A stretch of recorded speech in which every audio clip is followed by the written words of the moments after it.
At sunrise, I found my cabin gate welded shut by strangers who claimed authority they didn't have.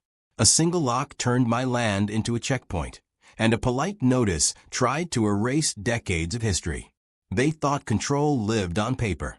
They didn't realize the only road they depended on ran through my ground, and patience had just expired. If you believe in quiet justice, earned consequences, and watching power trip over its own arrogance, subscribe and stay. This story proves karma doesn't need permission. I returned to the cabin before dawn, the kind of hour when the mountains still hold their breath and the air smells like cold iron and pine sap. Frost glittered along the road like shattered glass, and the headlights carved a narrow tunnel through the trees.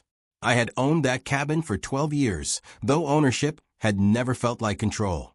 It was a simple place, cedar siding, weathered silver, a pitched roof heavy with needles, and a gate I had installed to keep elk from wandering onto the porch. That gate stood open every time I arrived, as it always had, because there had never been a reason to close it. That morning, the gate was sealed. A steel bar stretched across the posts, fresh paint still tacky, a padlock hanging like a warning bell. Beyond it, my driveway disappeared into darkness. The road that climbed the ridge, the only road for miles, was blocked by a neat barricade of orange cones and laminated notices. I killed the engine and listened. Wind hissed through branches. Somewhere water ran beneath ice. No engines. No people. Just the feeling that something had shifted while I was gone. The notice was stamped with the HOA seal, bold and official, and it announced an emergency access restriction due to safety concerns. It cited bylaws I had never agreed to and referenced a vote I had never been told about. The tone was polite, almost friendly, the way a letter sounds when it wants to be unarguable. I stood there, breath fogging, reading it twice, then a third time, until the words blurred into insult. The community had formed 5 years earlier, after a developer bought the lower meadow and carved a cul-de-sac into the hillside. They called it Pine Crest Estates, a name chosen to sound permanent. They promised quiet, order, and protection of property values. I had ignored the flyers. My cabin predated them all. My land wrapped around the ridge like a crooked arm, and the road that served their homes crossed it because the county had asked my grandfather for permission in 1978. A handshake, a napkin sketch, a simple easement for neighbors who did not exist yet. I cut the engine and stepped out. The cold bit through my boots. I walked to the gate and touched the paint, then the lock. It was new, expensive, the kind chosen to make a point. I looked down the road toward the estate. Lights glowed in a dozen windows, warm and safe, like a village pretending it had always been there. The only way in or out for them ran beneath my boots, and they had just sealed me off from my own place. I thought of my father teaching me to drive on that road, his hand steady on the dash, the gravel popping under tires. I thought of hauling lumber up the grade, of summers fixing the roof, of winters when snow trapped me for days and the silence felt earned. I thought of my mother's ashes scattered at the overlook, a quiet moment witnessed only by hawks. None of that fit on a laminated notice. I took pictures. The gate, the lock, the cones, the stamp. I checked my phone. No service. That was normal. What wasn't normal was the idea that someone believed they could dictate my access without so much as a knock. I walked the perimeter, boots crunching, and found more signs posted at intervals, as if repetition could create truth. Back of the truck, I sat with my hands on the wheel and watched the ridge lighten. The sun crept up, turning frost to smoke. A plan began to form, not sharp yet, more like a pressure behind the eyes. I knew bylaws. I knew land records. I knew that roads tell stories longer than committees do. And I knew that power often mistakes silence for consent. By mid-morning, engines echoed from below. A convoy of SUVs climbed toward the barricade and stopped short, confused. Doors opened. People gathered. Arms gestured. Phones came out. I stayed where I was, unseen, watching the shape of a problem take form on the only road they had. The gate behind me stayed sealed, gleaming in the new light, as if daring me to touch it again. I left the truck and followed a deer trail to a stand of firs where the land dropped away. From there I could see the cul-de-sac like a toy, mailboxes aligned, flags limp, a banner fluttering with the HOA logo. It was all very clean. I wondered who had signed the order, whose pen had made the decision to seal a gate on land they did not own. The sun climbed higher. The gathered residents grew restless. Someone kicked a cone. Another paced. A third pointed up the ridge, as if pointing could move a mountain. I felt the old steadiness settle in, the calm that comes when facts line up behind you. When I finally reached for my phone again, a single bar flickered into existence, fragile as a promise. A message sent. A file requested. A clock started ticking somewhere else. I turned back to the gate, fingers brushing cold steel, and imagined the moment when they would realize the road beneath them was not a courtesy, but a condition. Down below, a siren hooped once and cut out. An official vehicle nosed up to the cones. I watched uniforms step into the light, clipboards ready, certainty in their posture. The gate remained locked. The road remained mine.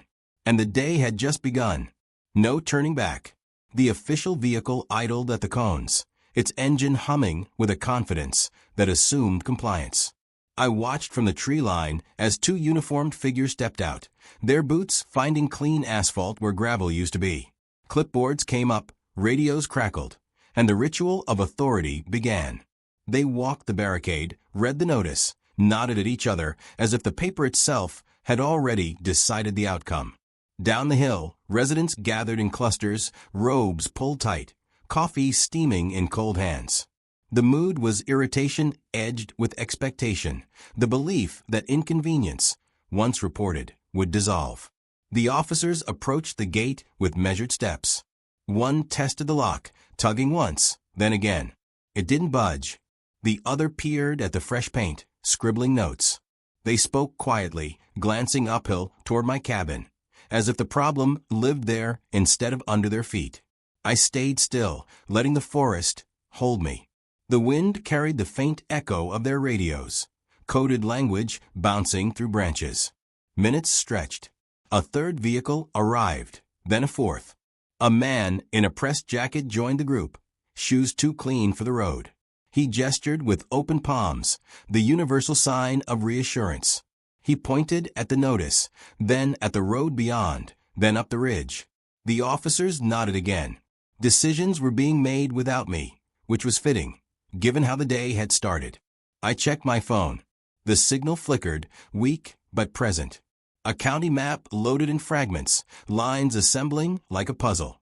I zoomed in on the ridge, tracing the road's path, the easement clearly marked, the date stamped decades earlier.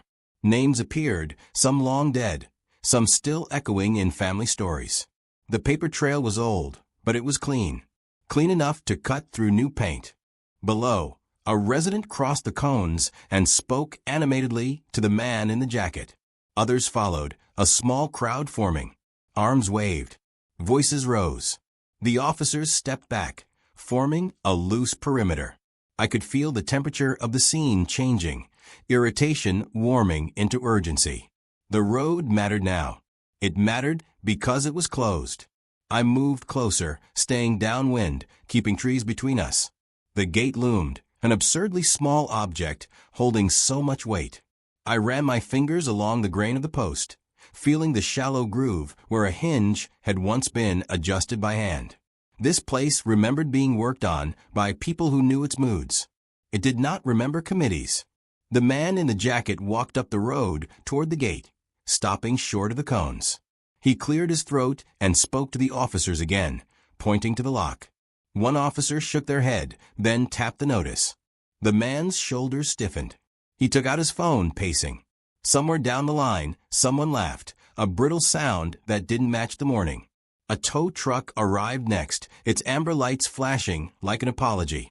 It stopped awkwardly, unsure where to be useful. The driver leaned out, squinting at the barricade. He spoke to the officers, then to the man in the jacket. Heads turned uphill again. Eyes searched for a cabin owner who wasn't visible. The assumption hung heavy that the absent party was the problem. I sent another message, this one with attachments. The bar blinked, then held. I breathed out slowly, counting the seconds it took to send. The forest felt closer now, the kind of closeness that steadies the hands.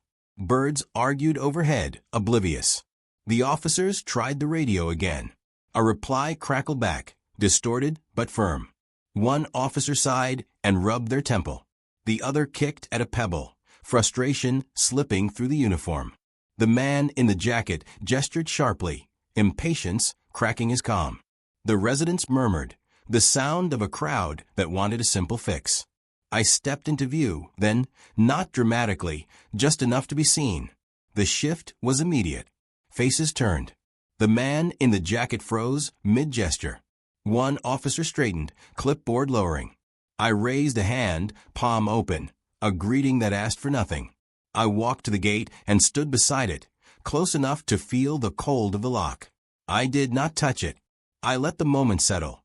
Let them register the difference between an absent owner and a present one. The man in the jacket approached, smile ready, words forming. I waited until he finished his first sentence. Then I held up my phone and showed him the map. The effect was subtle, but real. His smile tightened. He leaned closer, squinting. An officer stepped in, curiosity overriding procedure. I scrolled, zoomed, pointed to the date, the signatures, the line that followed the road exactly as it lay beneath us. The officer's eyebrows rose. The other officer leaned in too. The man in the jacket swallowed. The crowd quieted, sensing the shift. Someone asked a question that didn't get answered. Another checked their watch. The tow truck driver lit a cigarette and leaned against his door, suddenly invested. The officers exchanged a look that said paperwork had just gotten heavier. One spoke into the radio again, slower this time, more careful. The man in the jacket took a step back, phone already out. His voice lower now, urgent. The authority in his posture softened, replaced by calculation. I stayed still, letting facts do the work. The gate remained sealed. The road remained mine. The sun climbed higher, warming the paint, the metal, the day. A county vehicle arrived last, unmarked but purposeful. It parked without drama. A woman stepped out, hair pulled tight, eyes already scanning the scene. She walked straight to me, bypassing the cones, bypassing the man in the jacket. She nodded once, the kind of nod that acknowledged receipt of information. She took the phone, studied the map, then the gate. She crouched, examined the post, the lock, the fresh paint. She stood and looked down the road toward the cul-de-sac, then back at me. She said nothing, but the decision was visible in the set of her jaw. She turned to the officers and spoke quietly. Clipboards came up again, but this time the notes were different. The man in the jacket protested, hands out, voice rising. She cut him off with a single gesture and walked toward the gate. The tow truck driver flicked his cigarette away, hopeful. Residents murmured again, confusion replacing certainty. The lock gleamed, still intact, still defiant. The woman paused, hand hovering inches from the metal, then looked at me. The question didn't need words. I nodded once. Down the hill, a resident shouted something sharp, something desperate. The woman ignored it. She reached for the lock.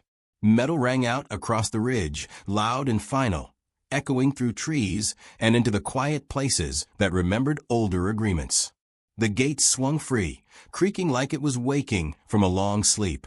The road lay open, unchanged, indifferent. The crowd exhaled all at once. Relief rippled through them, chased immediately by something else, a dawning realization that the road's freedom had not come from them. The man in the jacket stared at the broken lock in his hand, then up at the ridge, then back at the open road. His phone buzzed unanswered. I stepped aside and let the woman pass. She met my eyes again, this time with a look that promised follow-up. The officers dispersed, radios murmuring. The tow truck rolled forward, unnecessary now. As engines started and residents hurried to their cars, I closed the gate gently behind them, leaving it unlatched, the way it had always been. From the cul-de-sac below, a new banner went up by noon, bright and confident. I watched it flutter and wondered how long confidence lasts when it's built on borrowed ground. The pressure behind my eyes sharpened into something clearer. They had opened the road. They had not solved the problem. The problem was only beginning. The days after the gate swung open felt deceptively calm, like the hush that follows a storm before the next system rolls in. Traffic flowed again, SUVs humming past my cabin with polite waves that tried to erase the morning's confusion. The banner at the cul-de-sac was replaced with a newsletter promise taped to mailboxes, full of reassuring phrases about collaboration and safety. I read it once, folded it, and set it aside. The words were soft, but the actions had been sharp. A letter arrived 2 mornings later, hand-delivered, slid under the gate that no longer latched. It thanked me for my patience and invited me to a special HOA meeting to discuss mutual access concerns. The phrasing suggested compromise without naming the original offense. I placed the letter on the table and poured coffee, listening to the percolator hiss.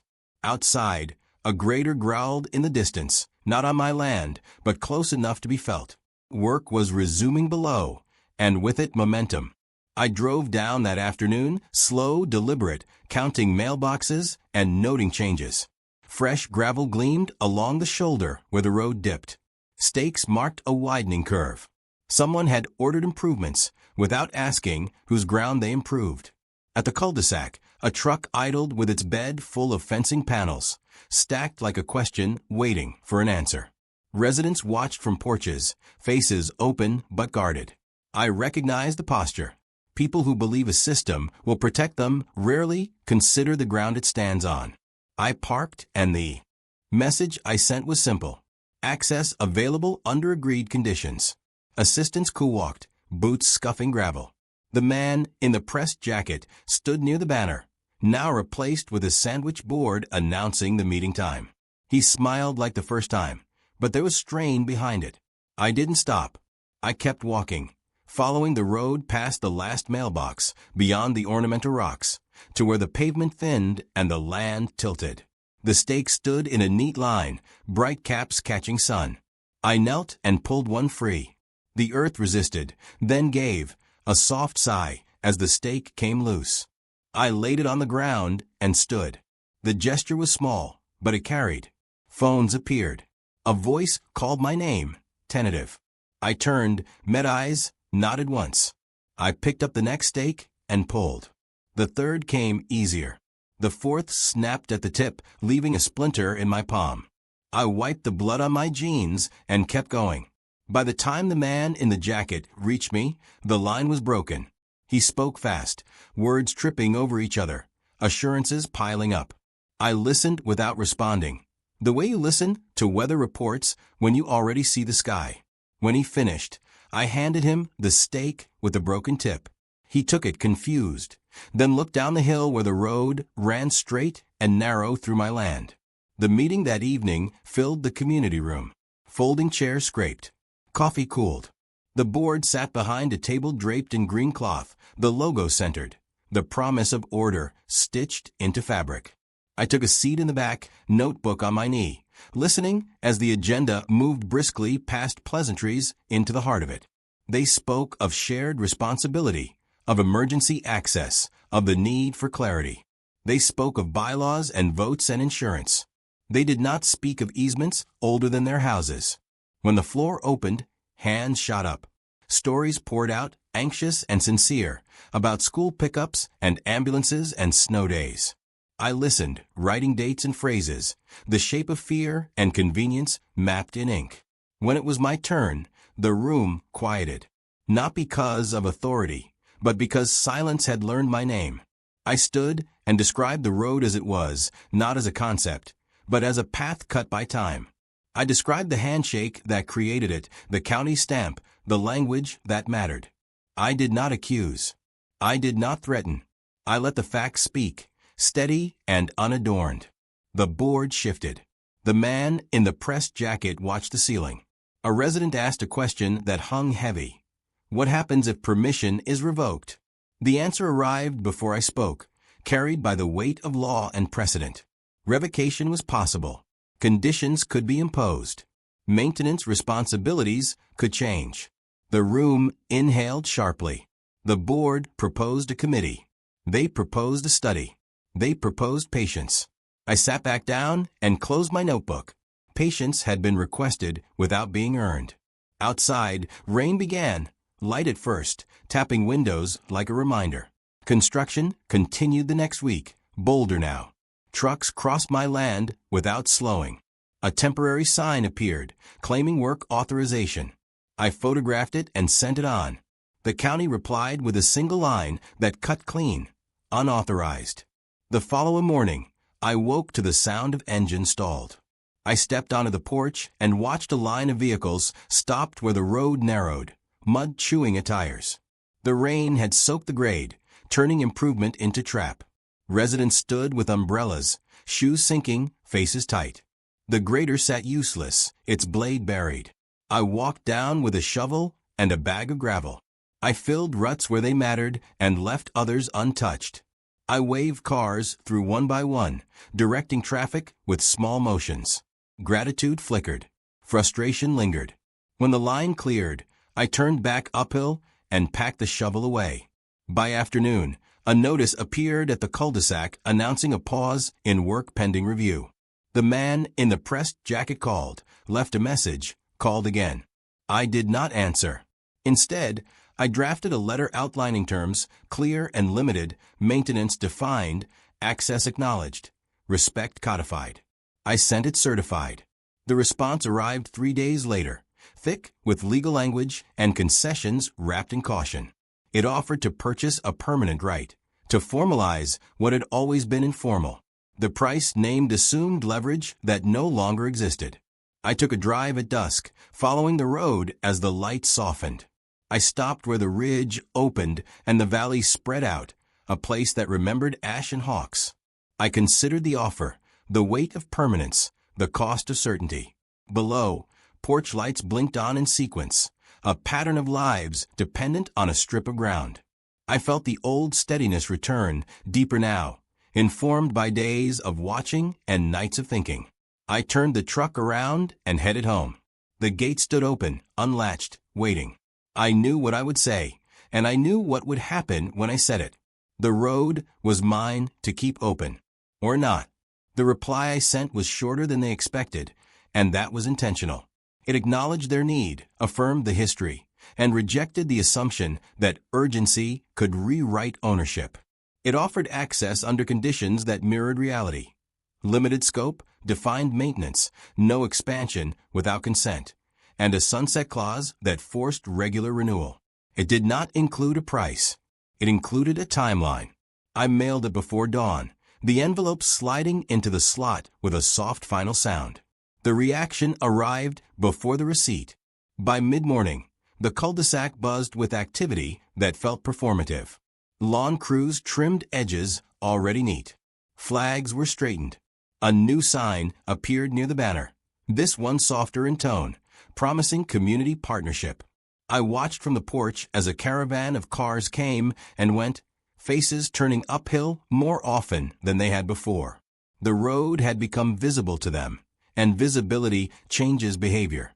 2 days later, the snow came early, heavy and wet, collapsing branches and softening sound. It started as a quiet curtain, then thickened into a wall that erased distance. By noon, the grade was slick, the curves treacherous. I chained up and drove down, checking on the stretch where water pooled.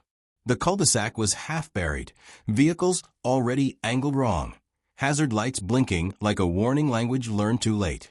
The HOA sent out alerts that afternoon, confident and urgent, advising residents to shelter in place while plows mobilized.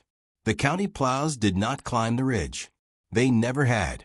The contract covered only public roads, and this one, despite the paint and the cones and the signs, was not public. A private service tried twice and slid back down, blade scraping, tire spinning. As dusk fell, the first call came. Then another. Then a third. I let them go to voicemail, not out of spite, but out of clarity. I pulled on boots and a coat and went out into the storm. Snow hissed against fabric. The gate, still unlatched, swung easily. I closed it and set the bar, not locking it, just resting it in place. The difference mattered. I shoveled where it counted, cutting channels, clearing the narrowest curve. I spread gravel in measured arcs. I worked until my shoulders burned and my breath came hard, then stopped. From the bend, I could see lights struggling below, movement slowed to a crawl. The road was passable, but only if you knew it, only if you respected it. Redinated through a single point of contact. No unauthorized work. It landed in inboxes like a change in weather. The first car came up an hour later, careful, slow. I waved it through. A second followed, then a third. The line moved, hesitant but grateful. Faces past my headlamp, eyes wide, mouths forming thank yous that vanished into the snow. I did not answer. I focused on the road. Near midnight, a siren cut through the storm, close and urgent. An emergency vehicle crept up the grade, chains rattling. I stepped aside and guided it past the curve, my light steady. The moment stretched, taut with consequence. The vehicle passed, disappeared uphill, and the siren faded into the trees. By morning, the snow eased. The cul-de-sac was quiet, roofs sagging, driveways carved into trenches. The banner drooped, soaked. A meeting notice appeared again, this time handwritten, taped crooked. The tone had changed. Words like partnership and respect replaced assurance. I slept through the afternoon and woke to a knock. 3 board members stood on the porch, boots wet, shoulders hunched. No jackets with logos. No folders. Just faces that had learned something hard. I invited them in, poured coffee, and listened as they spoke without preamble. They acknowledged the gate. They acknowledged the stakes. They acknowledged the road. They asked what it would take to move forward. I slid my letter across the table, the conditions unchanged. I added 1 line in pen, dated and initialed. No future sealing of my gate. Ever. They read it twice. One of them nodded. Another swallowed. The third stared out the window at the ridge. They signed. The following week, a formal agreement arrived, notarized, precise. Maintenance responsibilities were reassigned. Expansion plans were withdrawn. The road remained as it was, improved only by consent. The gate stayed mine. Life settled into a new rhythm. Waves returned, quieter now. The banner came down. The newsletter shrank. Work truck slowed. The road became invisible again, which was how it should be. Then, a survey crew appeared one morning without notice, flags and instruments unfolding like a rumor. They worked fast, efficient, professional. I watched from the tree line and felt the pressure return, familiar and sharp. Unauthorized work had a smell, and this smelled the same. I approached and asked for paperwork. They produced a work order stamped with the HOA seal, confident again. I took pictures and made a call. The county responded within the hour, the same woman arriving with the same set jaw. She read the agreement, then the work order, then looked at the crew. The flags came up. The instruments folded. The crew packed and left without a word. From the cul-de-sac, a single window slammed shut. That night, I walked the road alone, the stars brittle and bright. I thought of how quickly systems forget lessons when convenience returns. I thought of how land remembers. At the gate, I paused and listened to the quiet. The road lay open, patient, unchanged. Somewhere below, plans were being redrawn, assumptions adjusted.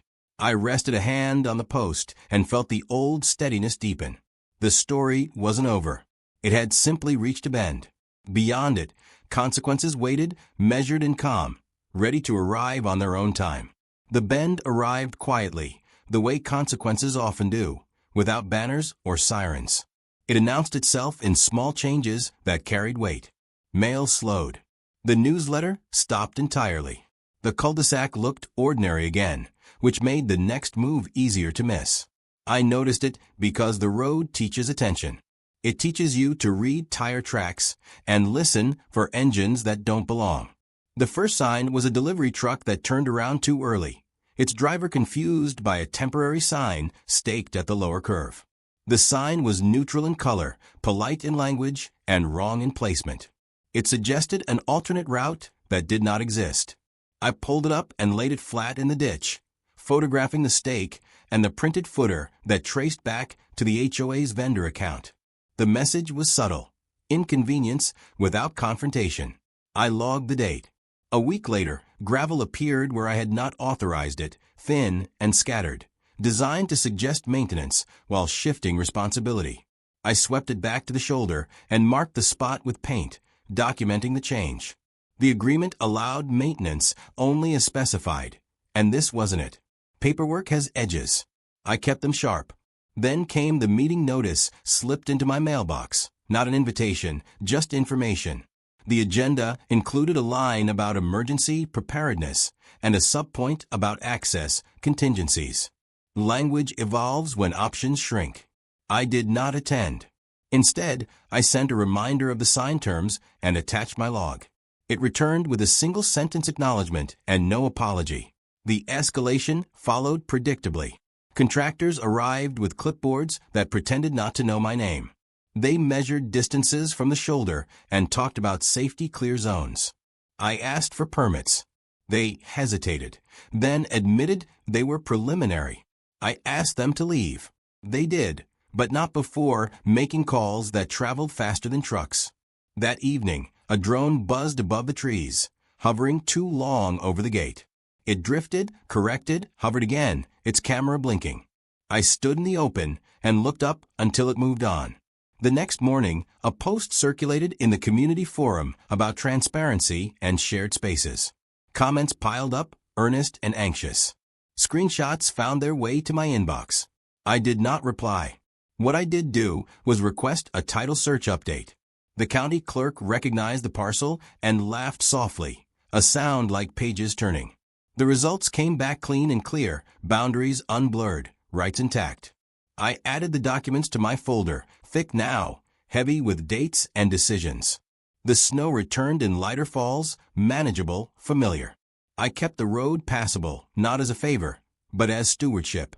Engines pass slower now, waves smaller, eyes avoiding. Dependence does that. It makes people quiet. One morning, I woke to a chain stretched across the lower curve, not my gate, but the road itself, a flimsy barrier meant to redirect traffic while claiming safety. The chain was attached to posts hammered into the shoulder, not deep enough to last. A laminated notice fluttered, unsigned. I photographed it and removed the chain, coiling it neatly and placing it beside the sign. I left it there like return mail. By noon, the man in the pressed jacket stood at my porch, breath tight, smile gone. He spoke without ceremony, explaining pressure from residents, from insurers, from a developer sniffing opportunity. He spoke of alternatives that would relieve dependence. He spoke of cost. I listened and watched the ridge beyond his shoulder, where the land fell away and the old road cut its line. When he finished, I asked a single question about the alternate route. He hesitated, then admitted it would cross land that wasn't theirs either, land with a history less patient than mine. I nodded and closed the door gently, leaving him with the quiet. The next move arrived in a thicker envelope, legal this time, asserting necessity and proposing temporary measures. The language strained at the edges of precedent, citing emergency powers and public interest. I sent it on to the county with my agreement attached and a note about the chain. The response was swift and unambiguous. Necessity did not erase contracts. Public interest did not conjure ownership. The forum grew louder. Posts turned sharp. Names appeared. Assumptions hardened. A rumor spread that I planned to close the road entirely. Fear traveled fast, outrunning facts. I responded once publicly with the agreement summary and a timeline of events. No commentary, just dates and clauses. The thread went quiet. Late one afternoon, a moving truck stalled at the bend, its driver misjudging the grade. I helped him back down, spotting wheels, steadying nerves. He thanked me and shook his head, confused by the situation he'd inherited. I wished him luck and watched him go, thinking about how roads decide who belongs. The developer made contact the following week, a polished letter offering to buy the strip outright, to end uncertainty for everyone. The price was generous, the tone respectful. I took a day to consider it, walking the road at dusk, listening to the creek swell with melt. Ownership can be sold. Consequences cannot. I declined, outlining again the terms that worked and the reasons they mattered. I sent it registered and logged the number. The response was silence. Then the county posted a notice of inspection for the cul-de-sac's internal roads, a routine thing made pointed by timing. Deficiencies were noted. Maintenance schedules tightened. Insurance premiums adjusted. The community felt it immediately, the cost of order rising where shortcuts had lived. At the next snowfall, plows arrived late. Residents waited longer. Complaints softened into acceptance. The road up the ridge remained steady, unchanged, doing what it had always done. One night, a car stopped at the gate and idled.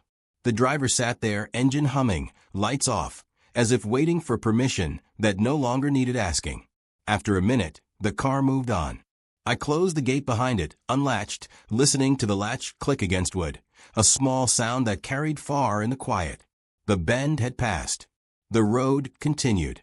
And the lesson, finally, had learned how to stay. Spring arrived with runoff that filled the creek and polished the stones along its banks.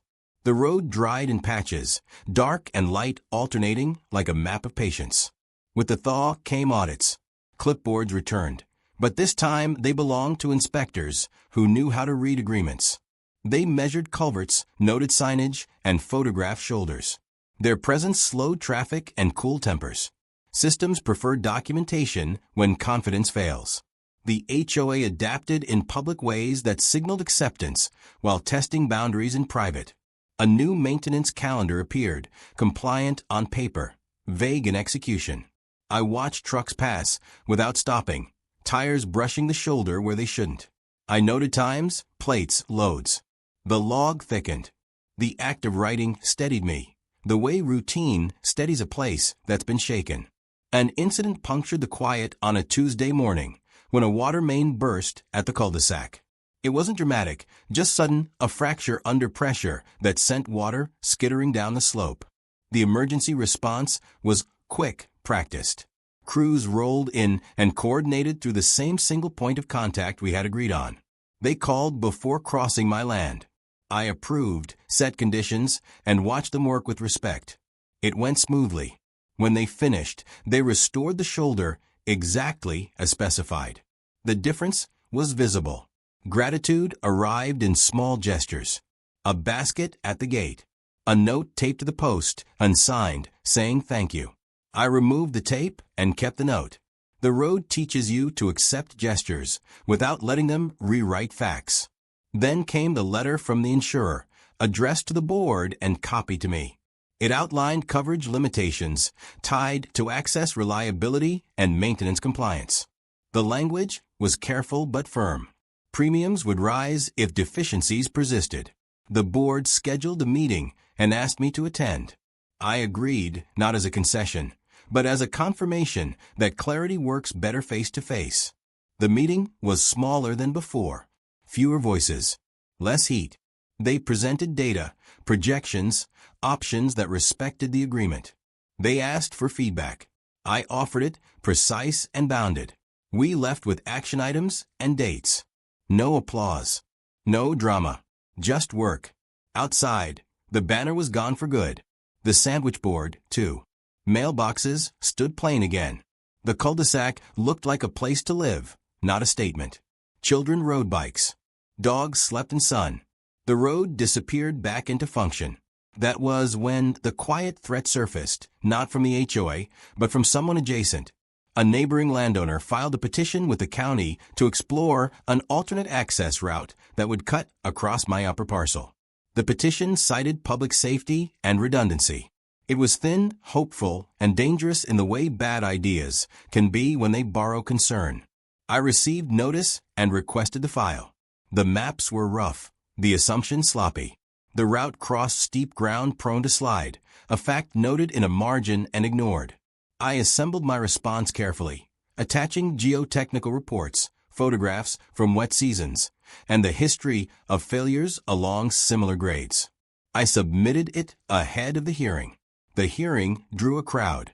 Not the whole cul-de-sac, but enough to fill chairs. The petitioner spoke earnestly, leaning on safety and fairness. I waited my turn and presented facts. The commissioners asked questions that mattered.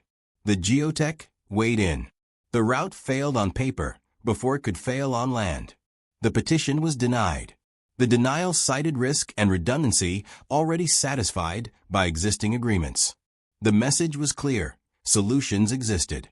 Inventing new ones wasn't necessary. Afterward, the man in the pressed jacket found me in the hallway. He looked tired, older than before. He said nothing for a moment, then thanked me for not making it worse. I nodded. Not making it worse had been the goal all along. Summer settled in. Dust replaced mud. Engines sounded different, lighter. The road bore it without complaint. I spent days repairing the cabin, replacing boards warped by winter. At night, I sat on the porch and listened to the creek thin and quiet. Peace arrived in increments, earned and provisional. The final test came without warning on a hot afternoon when a delivery truck misjudged the curve and tipped, not far, just enough to block the road. It was the kind of accident that turns into chaos if mishandled. I arrived quickly, set cones, called the agreed contact, and coordinated recovery. No shouting. No improvisation. The road reopened within the hour. Residents waited without panic. Drivers followed instructions. The system worked because everyone knew where the lines were. When the truck rolled away, a cheer rose, brief and sincere. I felt it, then let it pass. That evening, the board sent a message confirming renewed terms under the sunset clause, unchanged. They attached a maintenance report that met every requirement. I replied with a single-word acknowledgement. At dusk, I walked the road one last time that week, the light long and forgiving. I paused at the bend and looked down toward the cul-de-sac, now just a cluster of roofs and laughter. The road lay between us, neutral, reliable, doing the quiet work it had always done. Back at the gate, I rested my hand on the post and felt the grain warm under my palm. Ownership isn't about power. It's about responsibility carried long enough to be mistaken for permanence. The road knew that. The land knew that. In the distance, a new sound drifted up the grade, faint and unfamiliar, the echo of heavy equipment working somewhere else. Change moves around problems when it can't go through them. I closed the gate gently, left it unlatched, and listened to the latch click. The story had found its balance. There were still chapters ahead, but the shape was set. The road would remain open, on its terms. Balance never announces itself. It settles like dust after a long drive, coating everything evenly until you notice how clean the air feels when it's gone. Summer deepened, and with it came the subtle test of whether the lessons learned would hold when memory softened. Systems don't fail loudly at first. They relax. The first sign was harmless enough, a request to install reflective markers along the upper shoulder before tourist season. The proposal followed protocol, included diagrams, and acknowledged the agreement. I approved it with conditions, walked the line with the contractor, and watched the markers go in exactly where specified. Precision matters. It tells people you're paying attention. Tourists came and went, GPS voices confused by curves, engines revving too hard on the climb. Most turned around at the cul-de-sac, surprised to find nothing scenic promised by their screens. A few made it up the ridge, curious, respectful. I waved them through when it was safe, pointed them back when it wasn't. The road remained neutral, offering no favors. Then a heat wave settled in, dry and relentless. Fire warnings escalated. The county issued advisories that changed the color of the maps on the news.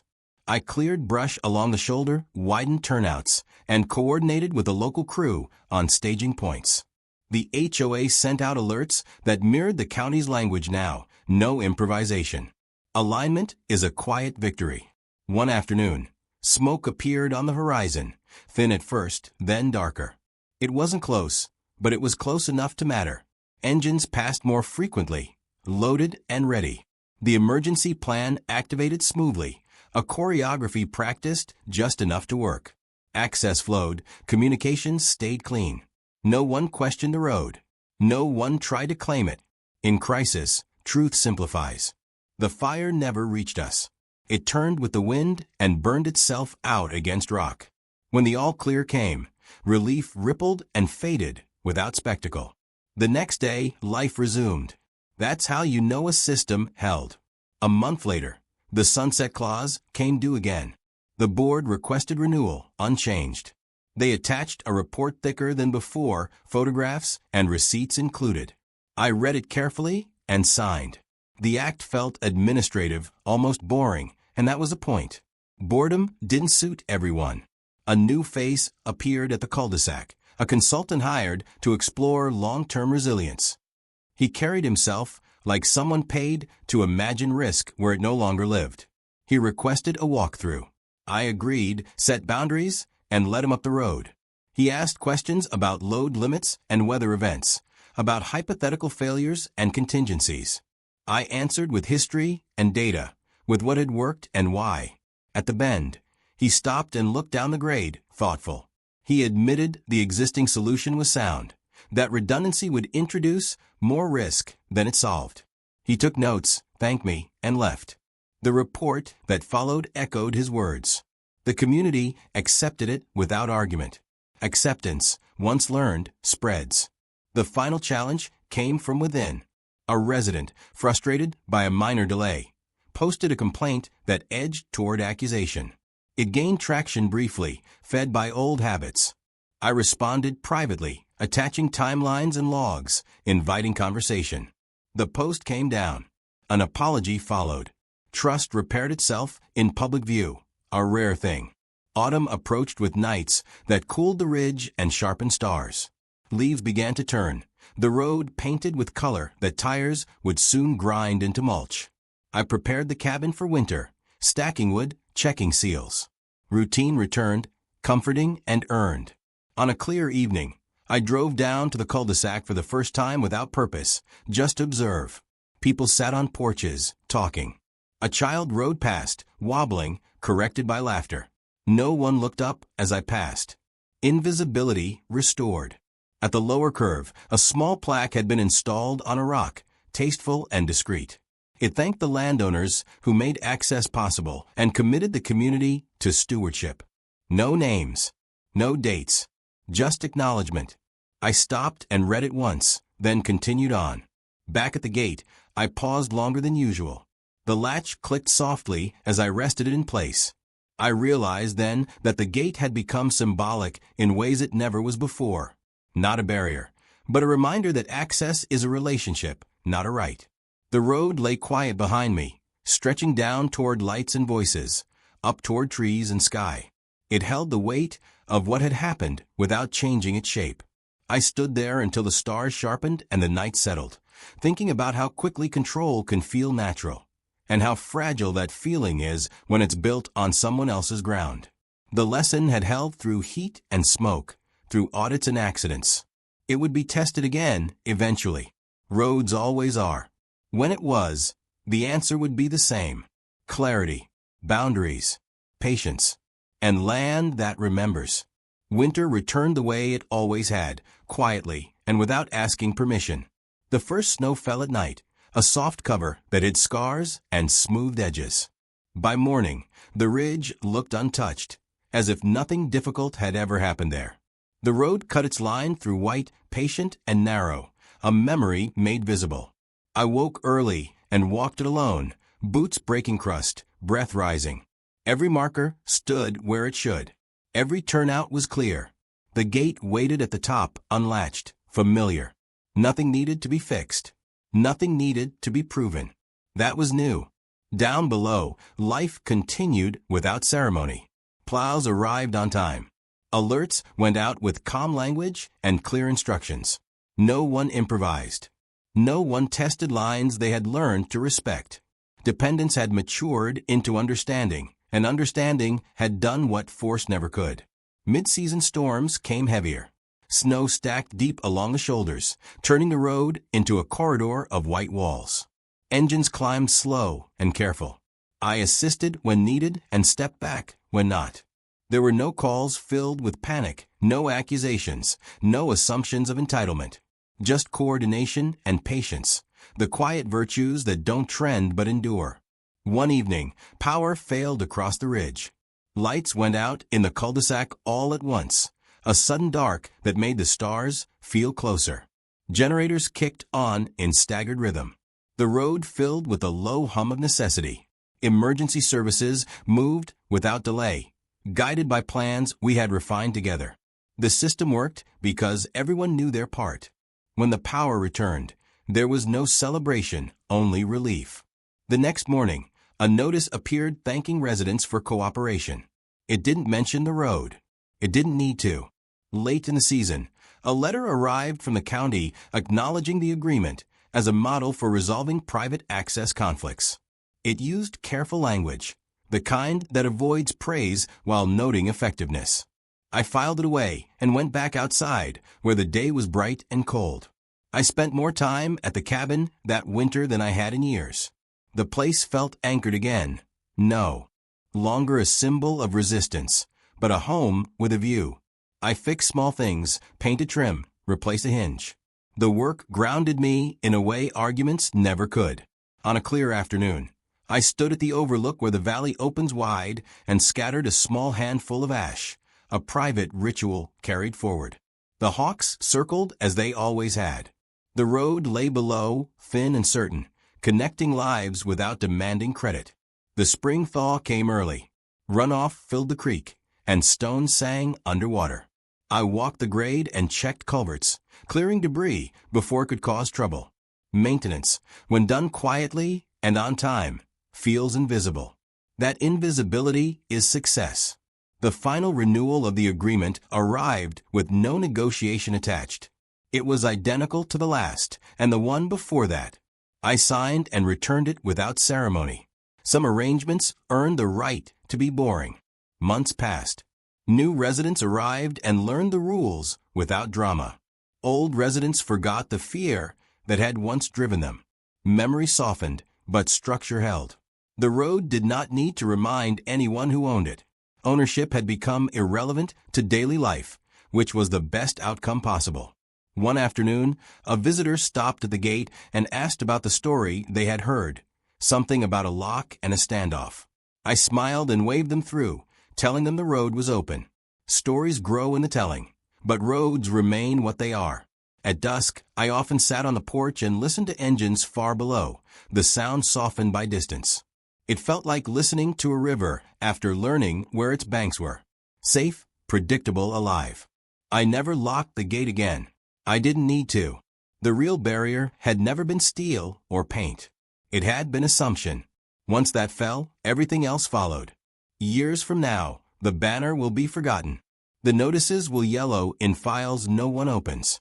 People will remember winter storms and power outages, and the way the road always seemed to work. They won't remember why. The land will remember. It always does. And that is enough.